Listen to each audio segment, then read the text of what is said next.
ಬೆಳಗಾವಿಯಲ್ಲಿ ಕಬ್ಬಿನ ಬೆಲೆ ನಿಗದಿಗೆ ಒತ್ತಾಯಿಸಿ ರೈತ ಕಹಳೆ ಮೊಳಗಿದೆ. 3 ದಿನಕ್ಕೆ ಕಾಲಿಟ್ಟಿದೆ ರೈತ ಅಹೋರಾತ್ರಿ ಧರಣಿ.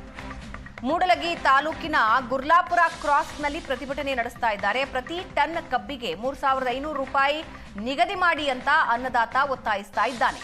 ನಿಪ್ಪಾಣಿ ಬಾಗಲಕೋಟೆ ರಾಜ್ಯ ಹೆದ್ದಾರಿ ತಡೆದು ರೈತರು ಧರಣಿ ಮಾಡ್ತಾ ಇದ್ದಾರೆ. 3 ದಿನದಿಂದ ಅಹೋರಾತ್ರಿ ಧರಣಿ ಸತ್ಯಾಗ್ರಹನ ರೈತರು ನಡೆಸ್ತಾ ಇದ್ದಾರೆ. ಸಚಿವ ಶಿವಾನಂದ ಪಾಟೀಲ್ ಬರಬೇಕು ಅಂತ ರೈತರು ಪಟ್ಟು ಹಿಡಿದಿದ್ದು ಕಾರ್ಖಾನೆ ಆರಂಭಿಸೋದಕ್ಕೆ ಬಿಡಲ್ಲ ಅಂತ ರೈತರು ಆಕ್ರೋಶ ಹೊರಹಾಕಿದ್ದಾರೆ. ಎಷ್ಟು ದೊಡ್ಡ ಪ್ರಮಾಣದಲ್ಲಿ ರೈತರು ಒಟ್ಟುಗೂಡಿದ್ದಾರೆ ಅನ್ನೋದನ್ನ ದೃಶ್ಯದಲ್ಲಿ ನೀವು ನೋಡ್ತಾ ಇದ್ದೀರಾ. 3ನೇ ದಿನಕ್ಕೆ ಕಾಲಿಟ್ಟಿದೆ ಅಹೋರಾತ್ರಿ ಧರಣಿ. ನೀವೀಗ ನೋಡ್ತಾ ಇದ್ದೀರಲ್ಲ, ರಸ್ತೆಯಲ್ಲಿ ಧರಣಿಗೆ ಕೂತಿದ್ದಾರೆ. ಕಬ್ಬಿನ ಬೆಲೆ ನಿಗದಿಗೆ ರೈತರು ಕಹಳೆ ಮೊಳಗಿಸಿದ್ದು ರಸ್ತೆಯಲ್ಲಿ ಕೂತು ಪ್ರತಿಭಟನೆ ಮಾಡ್ತಾ ಇದ್ದಾರೆ. 3ನೇ ದಿನಕ್ಕೆ ಕಾಲಿಟ್ಟಿದೆ ರೈತರ ಅಹೋರಾತ್ರಿ ಧರಣಿ. ಮೂಡಲಗಿ ತಾಲೂಕಿನ ಗುರ್ಲಾಪುರ ಕ್ರಾಸ್ನಲ್ಲಿ ಈ ಪ್ರತಿಭಟನೆ ನಡೀತಾ ಇದೆ. ರಸ್ತೆಯಲ್ಲಿ ಕೂತು ಧರಣಿ ಮಾಡ್ತಾ ಇದ್ದಾರೆ. ಪ್ರತಿ ಟನ್ ಕಬ್ಬಿಗೆ 3500 ರೂಪಾಯಿ ನಿಗದಿಗೆ ಅನ್ನದಾತರು ಒತ್ತಾಯಿಸಿದ್ದಾರೆ.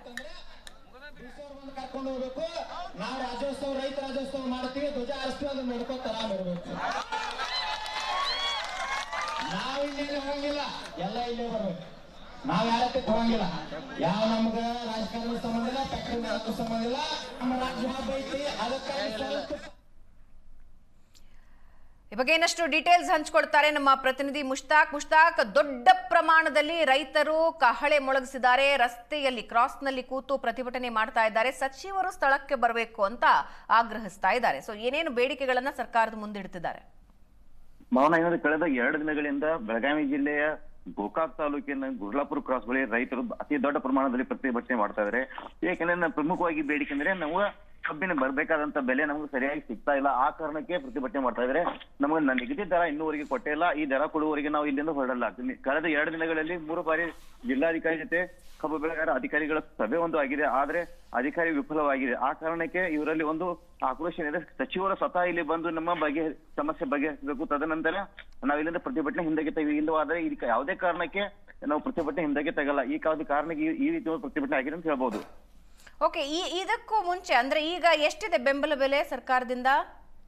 ಸರ್ಕಾರದಿಂದ ಬೆಂಬಲ ಬೆಲೆ 300 ಅವ್ರಿಗೆ 1,050 ರೂಪಾಯಿ 50 ರೂಪಾಯಿ ಎನ್ನುವುದೇ. ಆದ್ರೆ ಈ ಬಾರಿ ನಮಗೆ ಇಷ್ಟು ಬೆಂಬಲ ಬೆಲೆ ಬೇಡಾಗಿದೆ. ನಮ್ಗೆ ಏನಿದ್ದು 3,500 ರೂಪಾಯಿ ಮಾಡಿ ಕೊಡ್ಬೇಕು. ಈಗ ಜಿಲ್ಲಾಧಿಕಾರಿ ಕಚೇರಿಯಲ್ಲಿ ಸದ್ಯದಲ್ಲಿ ಒಂದು 3,200 ರೂಪಾಯಿ ಕೊಡಕ್ಕೆ ಅವರೇ ಮುಂದಾಗಿದೆ. ಆದ್ರೆ ಯಾವುದೇ ಕಾರಣಕ್ಕೂ ರೈತರು ನಾವು ಇದಕ್ಕೆ ಬೆಂಬಲ ಬೆಲೆ ಇಷ್ಟು ಬೇಡ, 3,500 ರೂಪಾಯಿ ಬೇಕಂತ ಹಠ ಹಿಡಿದು ಕೂತಿದ್ದಾರೆ ಅಂತ ಹೇಳ್ಬೋದು. ಸೊ ಈಗ ಜಿಲ್ಲಾಧಿಕಾರಿಗಳಿಂದ 3,200 ರೂಪಾಯಿ ಕೊಡ್ತೀವಿ ಅಂತ ಆಗಿದೆ ಮಾತು ಆಗಿದೆ. ಆದ್ರೆ ಯಾವ್ದು ಸಮಸ್ಯೆ ಬಗೆಹರಿದಿಲ್ಲ. ರೈತರು ಹಠ ಹಿಡಿದು ಕೂತಿದ್ದಾರೆ. ನಮ್ಗೆ 3,500 ರೂಪಾಯಿ ಬೇಕು. ಯಾಕಂದ್ರೆ ಬೇರೆ ಬೇರೆ ಜಿಲ್ಲೆ ಬೇರೆ ಬೇರೆ ರಾಜ್ಯಗಳಲ್ಲಿ 3,500 3,600 ರೂಪಾಯಿ ಕೊಡ್ತಾ ಇದಾರೆ ಅಂತ ಹೇಳ್ತಾ ಇದಾರೆ.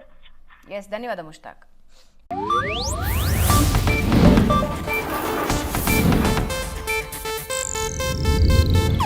ಇದು ಏಷ್ಯಾನೆಟ್ ನ್ಯೂಸ್ ನೆಟ್ವರ್ಕ್ ಪ್ರಸ್ತುತಿ.